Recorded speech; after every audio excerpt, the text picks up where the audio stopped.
Hello, welcome everyone. Thank you for joining us here for YYC webinar series.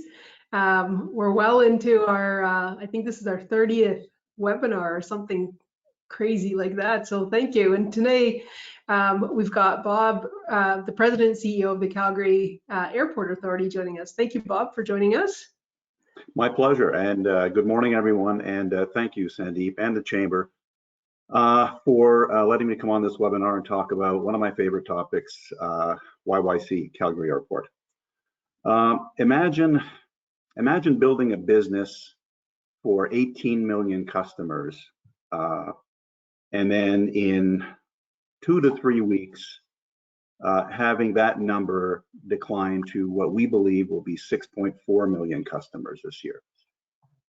A significant reduction. In fact, for the second quarter, we're probably down somewhere between 95 and 97% day in, day out. So instead of as many as 49,000 passengers on average, we're getting about 1,000. I'm actually surprised we're getting that many considering there's no international flights. We only have 2 flights to the United States, and those are for essential travel only, things like healthcare workers. So it's really all domestic and a lot of local domestic. What I will say is that when that happened, we had to do a couple of things. The first thing we had to do was immediately rethink our business model. We had to look at how we were structured, how we did things, and we also had to realize that we simply can't maintain 2 full terminals with the passenger traffic we're expecting. So we're going back to passenger traffic numbers that are probably close to 25 years old. And to do that, we've had to close effectively 4 of our 5 concourses. We opened the US concourse very briefly, literally for minutes when passengers are deplaning, and then we close it again. So we've had to go down to 1 concourse, Concourse C. We've certainly canceled all of our capital programs because our airport, like every other major airport in Canada, is now massively overbuilt, given the traffic that we're seeing. We've rolled back salaries. We had to do something which is always very, very painful for a CEO to do. We laid off about 1/3 of our employees. They're on temporary layoff, and we certainly hope to bring them back as soon as we start recovering, and I'll talk about the recovery in a minute. The other thing we've done is really focused on reducing our OPEX, and the challenge with airports is we are heavily regulated by the federal government, and rightly so. Aviation is a serious business and can be a dangerous business. So one of the things we have are certain minimum standards that we have to maintain for safety and security, whether we have 1,000 people coming through or 49,000. So that makes it even harder because we can't scale down the way we would normally in an industry that's not heavily regulated. What I will say is that from a safety and security perspective, whether it's 1,000 people a day or 49 or 50, we have the same approach to safety and security. So one of the things the few people who are traveling can be sure of is that we're going to take care of them. Really want to talk about what I've been working on as CEO of the airport. It's been primarily working with the Canadian Airports Council, which is all the large airports and small airports. And I currently chair the large airport caucus, so the 8 largest airports in Canada. And as that chair, I've been working heavily with the other airport CEOs on advocacy, primarily at the federal level, but also awareness at the provincial level and municipal level of what we're going through. And we just finished some work with a working group that actually is pulling all the data together from all airports to determine, how long do we think this is going to last? What will recovery look like from a time perspective? Most airports basically float bonds. They're independent entities. They're not funded by any level of government. So most of them float bonds, and those bonds have covenants. When would we breach those covenants? What kind of backstops do we need? We're certainly not looking for a handout, but we certainly need some backstops because of the cost of operations at airports because of the federal requirements. And it's funny, some folks have said to me, so you're abandoning your strategic plan? And I go, well, no. no, we're pausing our plan. Our plan was working. We were adding over 1 million passengers a year. And with a plan that's working, you would continue that plan, and you would continue to push on what works within that strategic plan, at least the tactical elements of it. But we're effectively just pressing pause as we hunker down and work with the federal government to ride this out, because ride it out we will. Canada as a country is massive. It's one of the largest countries in the world, as we know, and getting around requires a solid aviation sector. And I will remind listeners that CD Howe, in a review that they did, indicated that Canada had the best aviation sector in the world as it related to reliability and access. So we will hunker down and we will survive this. Now let's talk a little bit about the recovery. When we first started this, we presented a worst case scenario to our board of directors. And we presented 3 scenarios, and within a week, we were worse than the worst scenario. Right after international borders were closed and the US border was effectively closed, it pretty much shut down most of the airports. So if you're wondering, virtually every large airport is down somewhere between low to high 90s as a percentage of their former business. So when we are planning for recovery, we're also looking at the things we've learned as we've downsized of how we operated, and also have become more determined than ever that when we do recover, that we work hard as airports to push the federal government to implement, for want of a better word, operational efficiencies at airports, and operational efficiencies that actually will not force people to congregate together at check-in or at screening or at the customs agent. That's what happens today, because we still sort of do things the way we did many, many years ago. And other countries in Asia and in Europe are using things like facial recognition. And there is technology that can actually scan bags as you walk through an airport instead of having everybody group in an area.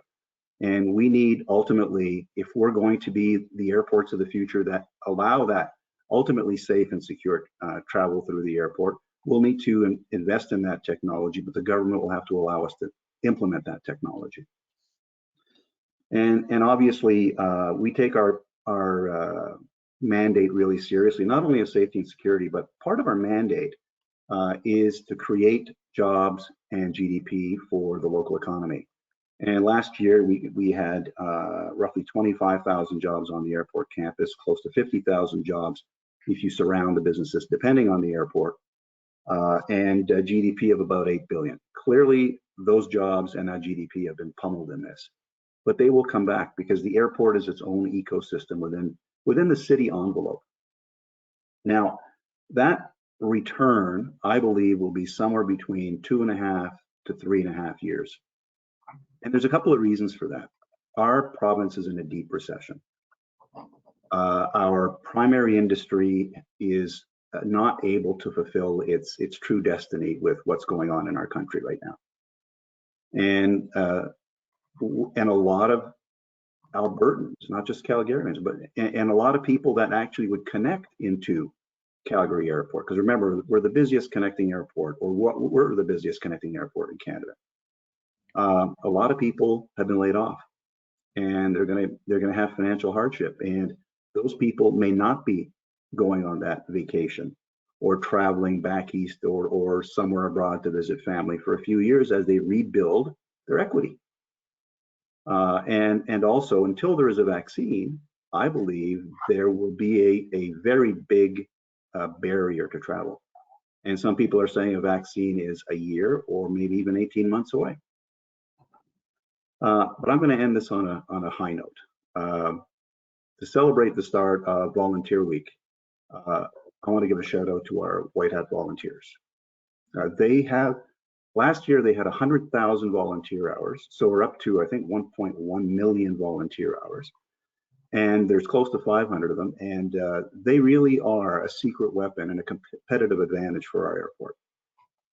And of course, they're all home now, and we're looking forward to welcoming them back. Thanks, Bob. Yeah, I know obviously we all traveled and stuff in those white hats. It's something that people go, oh yeah, do you all wear white hats? And like, no, it's a privilege to be a white hat. And so that's, yeah, nice that we're doing this on Volunteer Day. I don't think, we didn't talk about cargo in Yep. and so do you want to talk a little? I'd love to talk about cargo. Cargo is actually has been a bright spot for us for quite some time. Right now, year to date, our cargo landings are up 17%. And that's driven primarily by probably people like you and me and people who are listening into this webinar. We are all living online and ordering online. Yeah. So, I think that is one trend that will be accelerated post-COVID. And that is that people will realize I don't need to go necessarily to the mall anymore, or as often, or I don't even have to go to the grocery store. I can have them delivered. Heck, if I want to build a deck while I'm stuck isolating, they'll deliver everything to me. Yeah. So I think that's going to be one of the big changes for sure. And even in our business, we were talking before this started, Sandip, and I tell you, I feel I've been as efficient in my little home office here in my basement as I was at the office. Yeah, absolutely. I think the commercial real estate element of it as well, like, you're pausing your strategic plan and kind of going in the ways, but I know you had a very ambitious plan on investment around commercial real estate and what that could mean. Is at some juncture, would you be rethinking that? No, we would not be rethinking it. We spent a lot of time on the what we call campus development plan, and we didn't only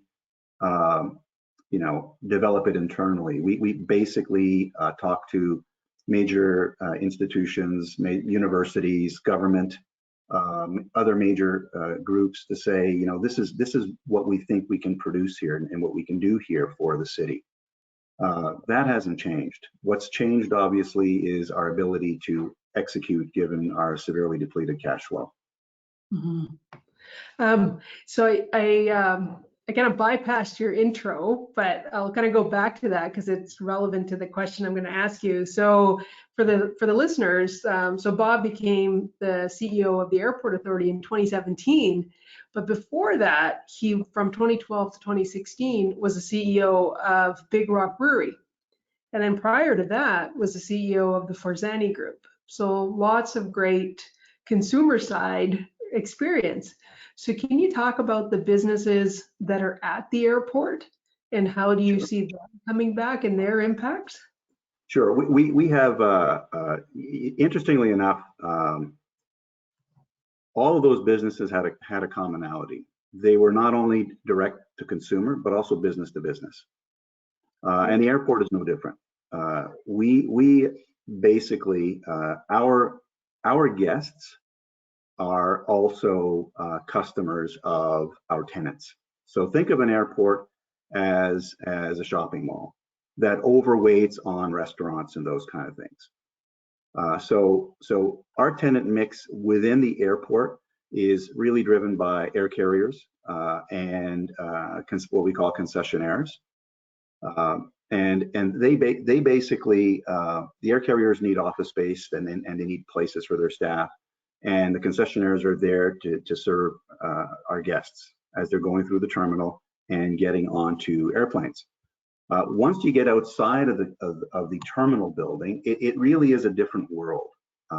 Your guests it is exclusively, in my view, B2B, where we are doing business with car rental companies who do business with passengers. We are doing business with hoteliers that do business with consumers, and we have a fairly large sort of aviation related ecosystem, and we also have quite a bit of what we call light flex manufacturing. And obviously for us, we have world-class cargo facilities, truly world-class cargo facilities, and that's one of the reasons why we're a cargo leader and punch well above our weight.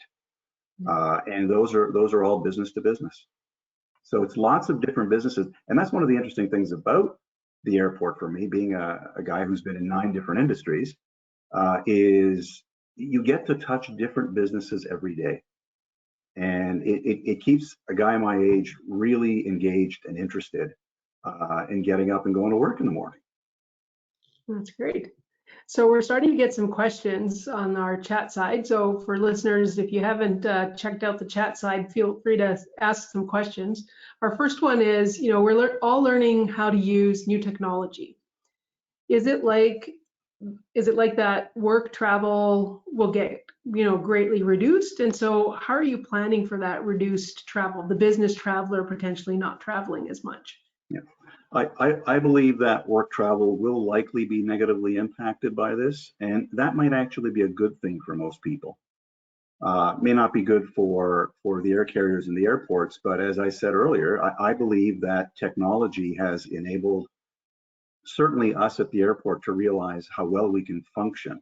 Now, at an airport, clearly we have to plow runways, we have to, move bags, we have to do all those things, so we need physical people there all the time. But I will say that where technology continues to evolve, I could see more and more virtual meetings. My son works for Microsoft, and he does a lot of his business like this. Yeah. Another question here is, what are you hearing about the use of masks at airports as well? Maybe even like extra precautions by specific airlines? Yeah, I think what I would really recommend is that people go onto the Transport Canada site if they're planning on taking a flight.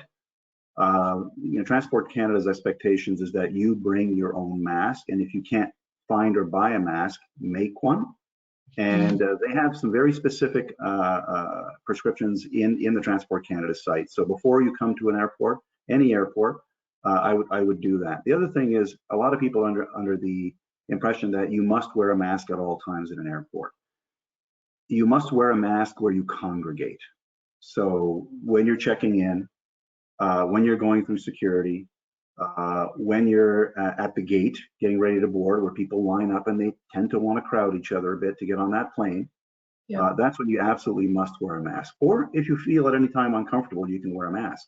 Now, the confusion around this has been who supplies the masks. Some people thought it was the airport, some thought it was the airlines. It's actually the travelers that have to supply their own masks. Yeah, no, and it's good to check on the Transport Canada site, because things are going to change as things kind of come back in. Yeah, that's right. Yeah, so we've got another question here. What's the overall effect of taxation at this time? That's an interesting question. We are a not-for-profit, so we don't pay income tax. But between municipal and federal governments, we pay roughly $70 million in rent and taxes. So it's pretty significant. The federal government had indicated in a recent announcement that it would be suspending rent or giving airports a rent holiday between now and the end of the year. It sort of was preordained anyways, because our rent at the airport is 12% of gross sales. Yeah. And with no gross sales, guess what? There's really little or no rent to pay. Right. So I think you've walked into my next question, because sometimes, like, this is the feedback we're hearing on some programs and stuff. Like you say, it's like kind of ordained that was going to happen. And so perhaps that statement didn't really help us. What is it that governments can do to support, and the different levels, if you could be specific about the 2 airports? Sure, and there is no one-size-fits-all solution for all airports. I mean, we've got airports that do in a year the business that, for example, Toronto Pearson does in an hour. Right. So we're very different. So it's a very large association. So advocating is difficult, and the approach we're taking is to say, look, there are 4 hubs. They will have similar issues. Then there are other large airports who will have similar issues.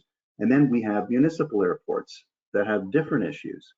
So we look at breaking them down and then looking at what is the best solution for each. Certainly, from our perspective, our advocacy with the federal government has been around for large airports and hubs, providing a backstop. We all have standby lines of credit because we do it in case there's ever a major issue where we have to do massive emergency repairs or those kind of things. We can tap those lines of credit. But as this goes forward, as you know, a lot of airports, as I said earlier, have bonds, and that's how we do. We borrow money to fund our operations. And the reality is that all of those loans and bonds have covenants. And over time, if we see 2.5, 3.5 years, we'll trip covenants. And what we need is a federal backstop. That's probably number one. And so this is not something where we're asking them to write us a check. We're just saying, be there for us when we do trip, so that we can get waivers and move on. Right.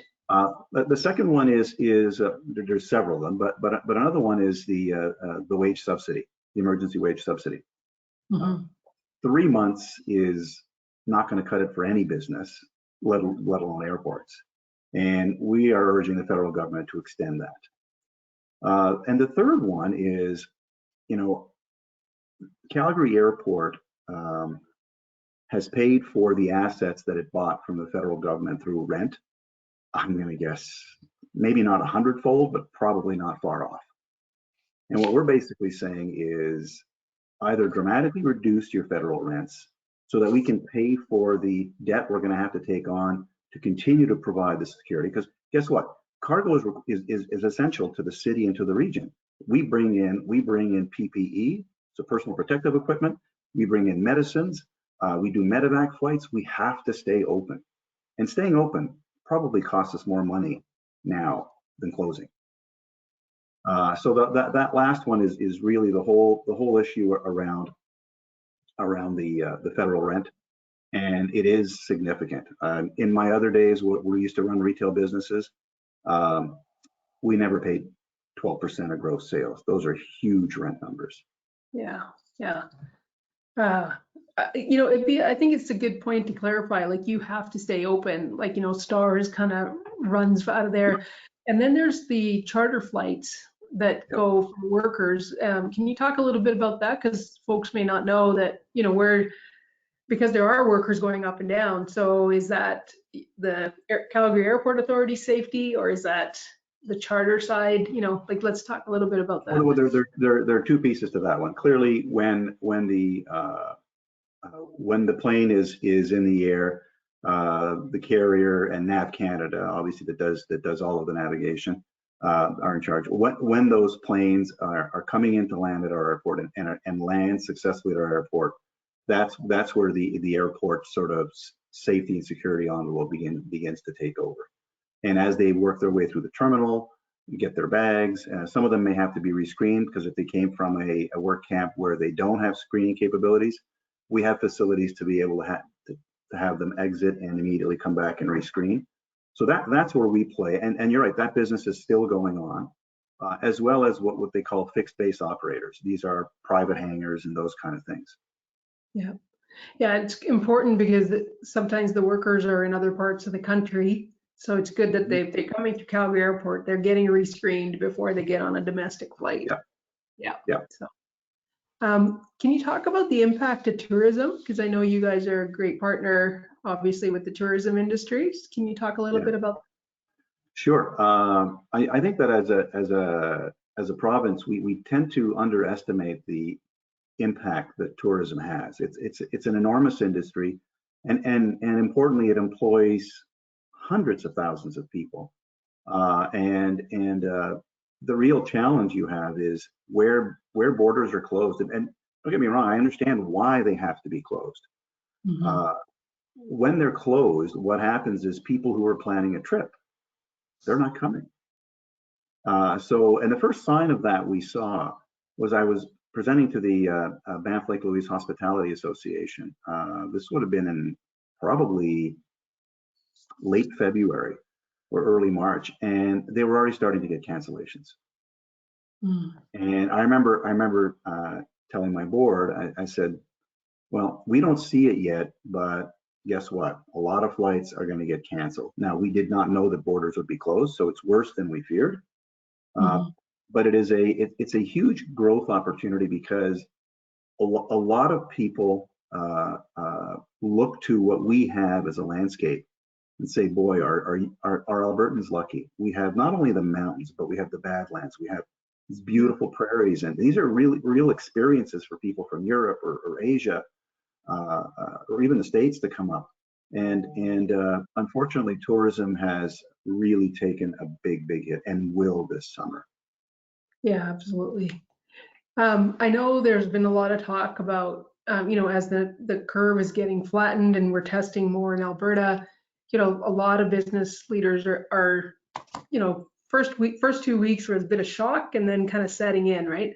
And so can you talk a little bit about what the walk back into the economy looks like from the airport? Like, you said, 2.5 years or 3 years, but what are those steps and stages or things that maybe other business leaders can pick up on from your perspective? Yeah, there's a couple of scenarios we've run. In fact, we've run several, but what I would say is that the walk back will be relatively negligible for us until there's a vaccine. Yeah. I mean, definitely that is going to be the milestone where, we really unleash the potential for tourism, for air travel. And before that, it is going to be very spotty. So a prime example, I said earlier that we expect to go from 18 million passengers last year to 6.4. Our most optimistic case would have us going to maybe 9. Okay, so half still. Yeah, half still. Yeah, and I think the other piece is like, if you're only open one concourse, those businesses there are fine, but the other businesses that had relationships there, they may or may not come back either. That is absolutely correct. So what it is everything we've done with our sort of change in retail, because we had basically we were most of the way through a complete retail refresh.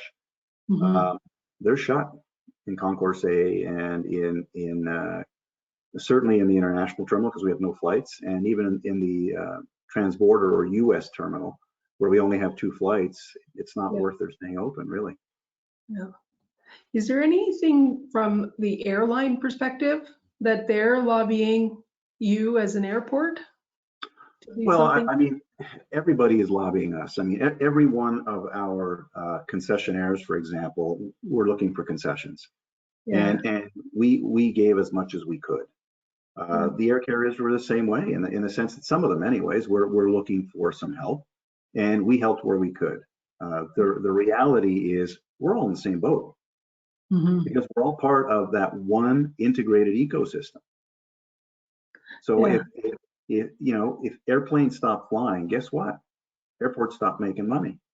Yeah, I know. So that's the real problem. It's one of those things where you want to be able to do something, but you're already borrowing money to fund losses, and you're going, how far can we go?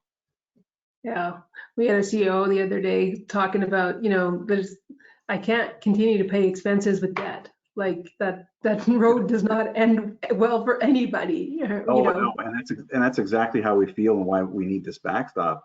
And the whole idea or the thinking behind us is, look, we know federal government, everybody is asking you for cash infusions and those kind of. We understand that.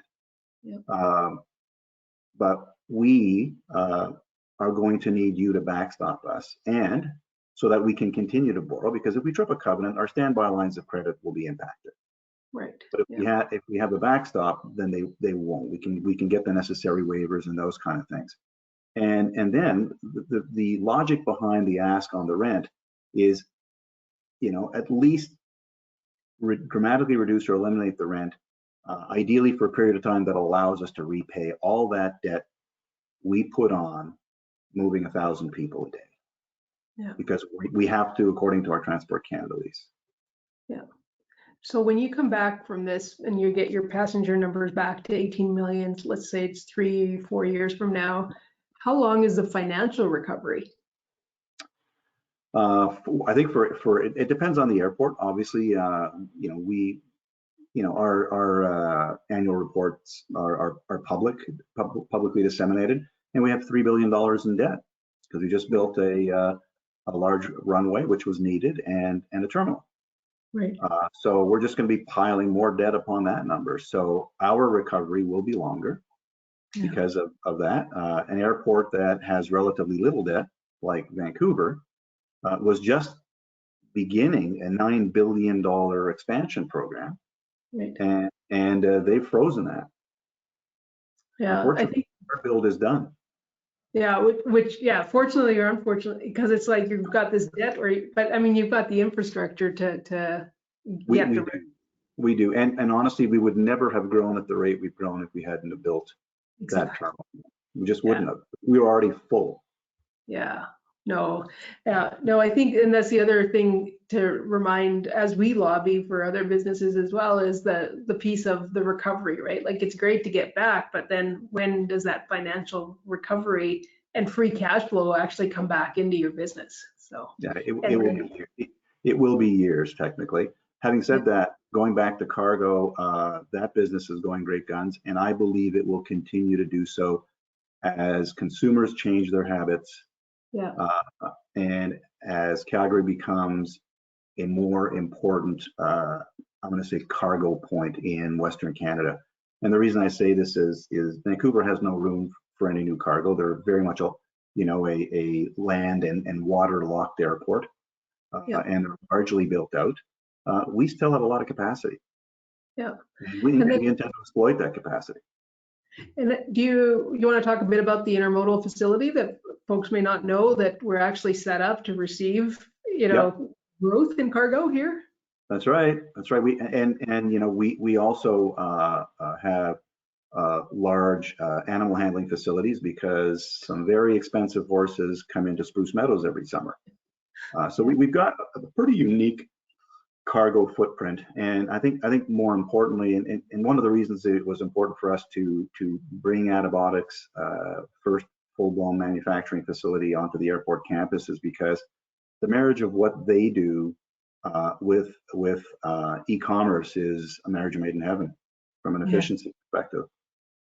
Yeah, and I think the other one that, like, Antibiotics, like, people go, oh, is it technology? So, like, it actually is the horsepower of our supply chain and the integrity of the supply chain, and I think there's a lot being talked about supply chains, obviously with COVID-19 and having Canadian made, or, but if you have a strong integrity from across the globe, which airports and rail and folks like Antibiotics are critical to, you do have a foundation to grow from. So yes, you do. And interesting, you talked about supply chain. One of the things that I think will be in a post-mortem of COVID-19 will be countries looking at where are we dependent on, what kinds of products that we would need to have at a moment's notice if something happened. Because what's happened is we have farmed out in North America an awful lot of our manufacturing over the years. And everybody wants to operate on as much just in time as they can. But that is probably a weak link in an event like this, where we don't have sufficient resources to deal with something as devastating as COVID-19 at the outset, and then we're scrambling. So I do think there's going to be a rethinking, particularly in the health area, about what do we need to have on hand at all times, and how much of it do we need to have? Where do we need to be less dependent on long distance supply chains? Fortunately, that's where airports come in, because we can fly a whole lot of masks in the belly of a 787 Dreamliner. yeah, absolutely. And all that storage facility, there's like a lot of manufacturing warehousing space that we have available. So there are economic opportunities that will come for Calgary out of this post-COVID. I believe so. Yeah, I believe so. Yeah. So I don't see any other questions. Do you have any closing remarks? Because I think I've gone over. Sure. I think for me, the closing remarks are as follows. While this has been a very difficult time for most Calgarians, most Albertans, most Canadians, I have as a CEO worked really hard to make sure that my team understands that this too shall pass. Mhm. And we can't force it as an airport. I've really tried to set in their minds the fact that we will grow in the next 12 months, but it won't be back to 18 million. Right. And for the reasons I mentioned before, one, the lack of a vaccine, and two, the fact that household budgets will have been significantly impacted by this. Everybody's going to know somebody who was laid off. Mhm. And when you get laid off, the underlying support structure, whether it's EI or some of these other programs, is not going to replace what you were making before. So the belt gets tightened, cash reserves get depleted at home. So a combination of that, both for businesses and for individuals, and the lack of a vaccine means that we should be realistic and expect that post-vaccine we'll see significantly faster growth. But until then, we just need to have a mentality that we are going to see our way through this. We are going to do what we have to do financially to survive, and we're fortunate that we think we have the ability to financially survive this, and get our team thinking about, what are we going to do differently? What did we learn when we downsized? Things that turns out we were just doing them, but maybe didn't need to do them. What are we going to do about really forcing more technological innovation at airports that we see around the world when we travel? So that's the hope. That's the part of it that's really, really important. Thinking about what we're going to do when we get out of this, in addition to our strategic plan, because guess what? We're probably going to tweak it because of what we've learned. Mhm. Absolutely. I like the fact that there's agility in strategic plans, because I don't think oftentimes people think that those things are rigid, right? And that's it. And either you're going or you're not going. It's like, no, they're adaptable. If it's Absolutely. done right, there's agility in there. Yeah. Absolutely. Yeah. Well, I, for one, look forward to a high-tech Calgary airport where, at the end of the day, like you say, even your luggage is scanned through, because Yeah, it's just so much more efficient. So, it is. It is. Well, well, yeah. Well, I was gonna say thank you for your time. I think we're gonna put this out on social and things like that, but I really like it broadened, hopefully, for our audience and for others, and for me as well, like the fact that you have growth opportunities. So thank you really for your time, and stay safe. thank you very much. Goodbye, everyone. All right. Bye.